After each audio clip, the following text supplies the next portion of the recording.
दोस्तों, क्या आप राई और सरसों को एक ही समझते हैं? तो आज मैं आपको बताऊंगा दोस्तों कि राई और सरसों दोनों अलग अलग चीज है।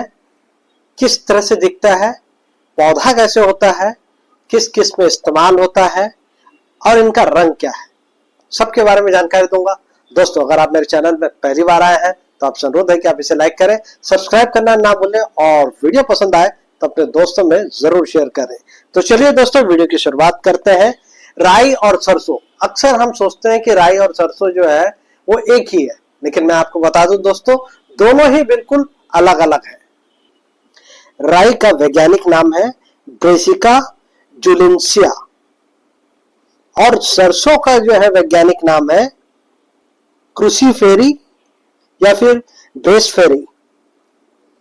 तो दोस्तों, ये है इनका वैज्ञानिक नाम। अब दोनों में जो अंतर है वो भी बेहद ज्यादा है। सरसों जो होती है वो मीठी होती है, इसमें तीखापन कम होता है।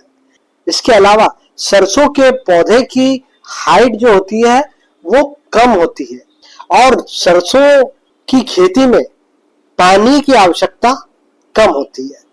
सरसों के पौधे पर फली के आकार में मोटाई और हाइट में छोटी फलियां होती है। राई के पौधे में उत्पादन कम होता है। राई के पौधे की हाइट छोटी होती है। राई और सरसों के दाने में फर्क होता है। सरसों का दाना पीला और राई का दाना जो होता है वो काला होता है। वहीं इनके फूलों में भी अंतर होता है। सरसों के फूल पूरी तरह से पीले होते हैं, वहीं राई का फूल ऊपर से सफेद और फिर हल्का पीला होता है। राई और सरसों के तेल में भी अंतर होता है।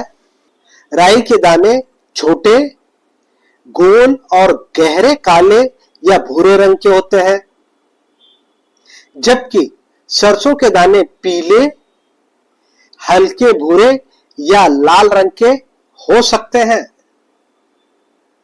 स्वाद की बात करें तो राई का स्वाद तीखा और तेज होता है, जबकि सरसों तुलनात्मक रूप से हल्का और सौम्य होता है।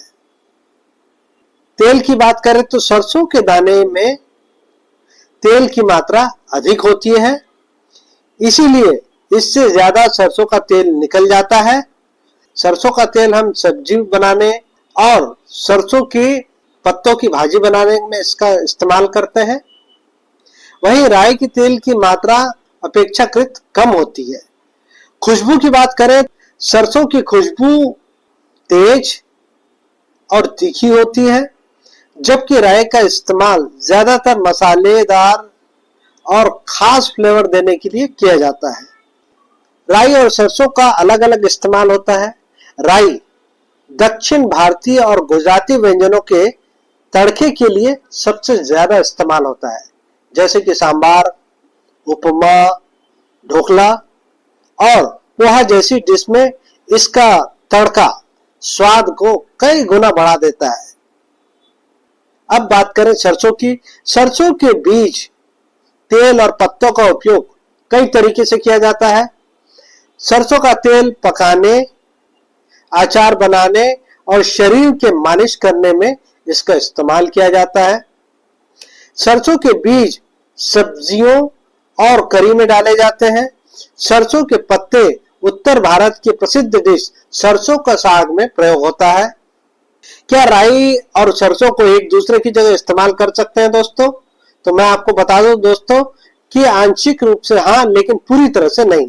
अगर तड़के के लिए इस्तेमाल कर रहे हैं तो राई और सरसों को एक दूसरे की जगह इस्तेमाल किया जा सकता है, लेकिन अगर फ्लेवर और तीखेपन की बात करें तो दोनों का स्वाद अलग होता है। इसीलिए हर रेसिपी में एक दूसरे की जगह पूरी तरह से नहीं डाले जा सकते। सरसों का तेल और राई का तेल अलग होता है, इसलिए तेल के रूप में इन्हें रिप्लेस नहीं किया जा सकता। तो उम्मीद करता हूं दोस्तों, मैंने आपको जो जानकारी दी है वो आपको जरूर अच्छी लगी होगी। तो इसी के साथ अपने दोस्त प्रदीप कुमार बांगड़े को इस कार्यक्रम से जाने की इजाजत दीजिए। नमस्कार, जय हिंद।